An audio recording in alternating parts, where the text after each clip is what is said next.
ആപ്കി അദാലത്തിൽ കോൺഗ്രസ് നേതാവായ ജ്യോതി ആദിത്യരാജ് സിന്ധ്യയുടെ മേലുള്ള കുറ്റാരോപണം പാർട്ടിയുടെ തോൽവിയിലും ഇവർ പാഠം പഠിച്ചില്ല എന്നുള്ളതാണ്. സിന്ധ്യ സർ, ഡിസംബർ 13 ശേഷവും ഡൽഹിയിൽ കോൺഗ്രസ് പാർട്ടി തോറ്റതിന് ശേഷമാണ് രാഹുൽ ഗാന്ധി പറഞ്ഞത് ഞാനിവിടെ കോട്ട് ചെയ്യുകയാണ്. പാർട്ടിയുടെ താഴെ തട്ട് മുതൽ മാറ്റങ്ങൾ കൊണ്ടുവരാൻ ഞാൻ ശ്രമിക്കുന്നതാണ്. ആ കാര്യത്തിൽ ഞാൻ ഉറപ്പും നൽകുന്നു. അത് നിങ്ങൾ ഒരിക്കലും പ്രതീക്ഷിക്കാത്ത കാര്യങ്ങളുമായിരിക്കും. ആ മാറ്റങ്ങളൊക്കെ സംഭവിച്ചോ? 14 മാസം കഴിഞ്ഞു. തീർച്ചയായിട്ടും ഞാൻ ഇതും പറഞ്ഞിട്ടുണ്ട്. പാർട്ടിക്കുള്ളിൽ ഓരോ പരിശോധനകളും ഇപ്പോഴും സംഭവിച്ചുകൊണ്ടായിരിക്കുന്നത്. ഞാൻ പറഞ്ഞത് വെച്ചും ഒരു തീരുമാനം എന്തായാലും പെട്ടെന്ന് എടുത്തേ പറ്റൂ. എല്ലാവരും നിങ്ങൾ കണ്ടു കാണുമല്ലോ, ഒരുപാട് സ്ഥലങ്ങളിൽ ഒരുപാട് മാറ്റങ്ങൾ വന്നുകൊണ്ടിരിക്കുകയാണ്. എല്ലാ രാജ്യത്തും പുതിയതായിട്ട് വരുന്നവർക്ക് ഓരോ സ്ഥാനവും റെസ്പോൺസിബിലിറ്റിയും കൊടുക്കും. അത് പാർട്ടി മുഖേന ആയിരിക്കാം, അത് ത്രിപുരയാണെങ്കിലും മഹാരാഷ്ട്രയാണെങ്കിലും എല്ലാ രാജ്യത്തുമാണത്. ശരിക്കും അത് കേന്ദ്രത്തിലും എൻ്റെ ചില അനുവാദത്തോടെ ഒരുപാട് കാര്യങ്ങൾ സംഭവിക്കാൻ ഉള്ളതാണ്. അതാണ് സത്യം. ഈ മാറ്റങ്ങൾ സംഭവിക്കുന്തോറും നിങ്ങൾ ഹരിയാനയിൽ തോറ്റുപോയി, മഹാരാഷ്ട്രയിൽ തോറ്റുപോയി, ജാർഖണ്ഡിലും തോറ്റുപോയി. അതായത് രജിത് സാർ, നിങ്ങൾ ഈ മാറ്റം വളരെ വേഗം ചെയ്തിരുന്നേ നന്നായിരുന്നു. നിൽക്കൂ, ഒരു മിനിറ്റ് നിങ്ങൾ നിൽക്കണം. ആക്ച്വലി നിങ്ങൾ പറയുന്നത് ഞാൻ ഒരിക്കലും സമ്മതിക്കില്ല. ഏതൊരു ഗ്രൂപ്പ് ആണെങ്കിലും ശരി, അല്ലെങ്കിൽ കമ്പനി ആണെങ്കിലും ശരി, എന്ത് തരം കമ്പനി ആണെങ്കിലും മാറ്റം വന്നു കഴിഞ്ഞാൽ താഴ്ച ഉണ്ടാവുന്നത് ഉറപ്പായിരിക്കും. നിങ്ങളുടെ കയ്യിലൊരു മാന്ത്രിക വടി തന്ന് എല്ലാം പെട്ടെന്ന് മാറ്റാൻ പറഞ്ഞാൽ മാറ്റുന്ന അളവിന് എളുപ്പമല്ല ഇത്. നിങ്ങളൊന്ന് പറയണത് അതൊരു പ്രോസസ്സാണ്. അതിനേറ്റ സമയം വേണം ഈ മാറ്റത്തിൻ്റെ ഫലം കിട്ടാനായിട്ട്. എൻ്റെ ഒരു വാക്കിൽ, അതായത് ഇപ്പോഴത്തേന് ഞങ്ങളുടെ ശ്രദ്ധ തെരഞ്ഞെടുപ്പ് വരുന്ന ഡിസ്ട്രിക്റ്റിലുണ്ടാവണം. അതിൽ ഞങ്ങൾ ഉറപ്പിച്ചിരിക്കുകയാണ്. അവിടെ വളരെ ശക്തമായ, വളരെ ഇന്റലിജന്റ് ആയ ഒരു പാർട്ടി, ഒരു നല്ല ആളുകളെ ക്രിയേറ്റ് ചെയ്യുന്നതാണ് ഞങ്ങളുടെ ഇപ്പോൾ ഇതായിട്ടുള്ളത്. ഇപ്പൊ സോണിയാഗാന്ധി പോലും അതാണ് ചെയ്തുകൊണ്ടിരിക്കുന്നത്. വിശ്വാസമുണ്ടോ? അതായത് രാഹുൽ ഗാന്ധി പോകുന്ന ആ പാതയിൽ ലോക്സഭാ ഇലക്ഷന്റെ സമയത്ത് 16 മണ്ഡലങ്ങൾ തെരഞ്ഞെടുത്തു. അവിടെ അമേരിക്കൻ സ്റ്റൈലിൽ പ്രൈമറീസ് ഒക്കെ നടത്തി. പക്ഷെ ആ 16 മണ്ഡലങ്ങളിലും നിർത്തിയവരെല്ലാം തോറ്റുപോയി. അതായത് എന്നെ സംബന്ധിച്ച് ജീവിതത്തിൽ ഓരോരുത്തരും എന്തിനെക്കുറിച്ചെങ്കിലും എക്സ്പെരിമെന്റ് ചെയ്യണമെന്നാണ് ഞാൻ വിചാരിക്കുന്നത്. പല കാര്യത്തിലും ഞങ്ങൾക്ക് ഒരുപാട് ഡിവിഡൻഡും കിട്ടിയിട്ടുണ്ട്. ഇതിൽ പല സ്ഥലത്ത് ഞങ്ങൾ ഇതേ ഒരു വഴിയിൽ ഞങ്ങൾ സ്ഥാനാർത്ഥികളെ തിരഞ്ഞെടുത്ത് അവർ വിജയിച്ചിട്ടുണ്ട് അവിടെ. അതുകൊണ്ട് ഈ ജനകീയത്തിൽ എക്സ്പെരിമെന്റ് ചെയ്യുന്നത് വളരെ അത്യാവശ്യമാണ്. ചില കാര്യങ്ങളിൽ ഒരുപാട് ഡിവിഡൻഡ് നിങ്ങൾക്ക് എന്തായാലും കിട്ടും. പല കാര്യങ്ങൾ അങ്ങനെ ചിലപ്പോൾ കിട്ടാണ്ടും പോകും. പക്ഷേ മാറ്റത്തിനായിട്ടുള്ള കാര്യങ്ങൾ എത്രയും പെട്ടെന്ന് കിട്ടുമെന്നാണ് ഞാനും വിചാരിക്കുന്നത്. അദ്ദേഹം ലീവിന് പോയ സമയത്ത് തിരിച്ചു വരുമ്പോൾ ബ്ലൂ പ്രിന്റോട് കൂടി വരുമെന്ന് താങ്കൾ പറഞ്ഞിരുന്നു. അങ്ങനെയാണെങ്കിൽ ബ്ലൂ പ്രിന്റ് ലഭിച്ചോ? എന്നെ സംബന്ധിച്ച് അദ്ദേഹത്തിന്റെ മനസ്സിൽ ബ്ലൂ പ്രിന്റ് നല്ല തെളിച്ചാണുള്ളത്.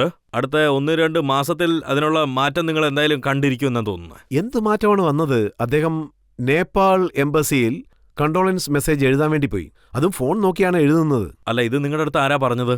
ഇപ്പോൾ ഞാൻ നിങ്ങളുടെ ഈ ഷോയിൽ എൻ്റെ പോക്കറ്റിലുള്ള ഈ മൊബൈൽ ഫോൺ എടുക്കുവാണെങ്കിൽ നിങ്ങൾ എന്ത് പറയും? ഞാൻ ഉത്തരം ഇത് കണ്ടാ പഠിക്കുന്നതെന്ന് പറയുമോ? ഒരുപക്ഷെ എനിക്ക് ചിലപ്പോൾ ഇമെയിലോ അല്ലെങ്കിൽ മെസ്സേജോ വന്നിരിക്കാം. അത് കണ്ടിട്ട് ഞാൻ പറയുമ്പോൾ അത് അങ്ങനെ ആവണമെന്നാവില്ല. ശരി, അങ്ങനെയാണെങ്കിൽ ആ വീഡിയോ അതെ ഇവിടെ ഇങ്ങനെയാണ് പ്രശ്നമുള്ളത്. ഒരു കാര്യത്തിൽ തന്നെ നിങ്ങൾ പല കാര്യങ്ങളും തപ്പിക്കൊണ്ടിരിക്കുക. ഒരു പഴഞ്ചൊല്ലുണ്ട്, ഹാത്ത് കങ്കൻ കോ ആർസി ക്യാ, പഠേ ലിഖേ കോ ഫാർസി ക്യാ.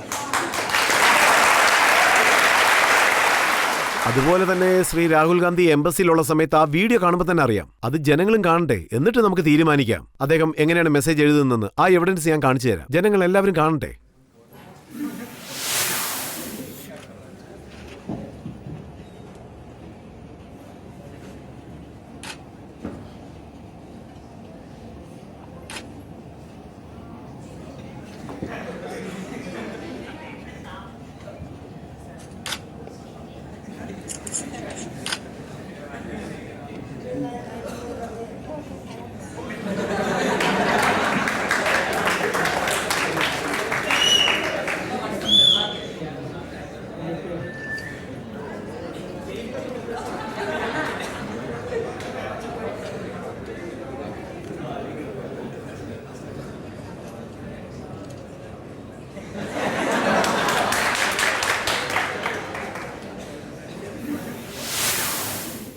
ഇതിനെക്കുറിച്ച് താങ്കൾ എന്താ പറയുന്നത്?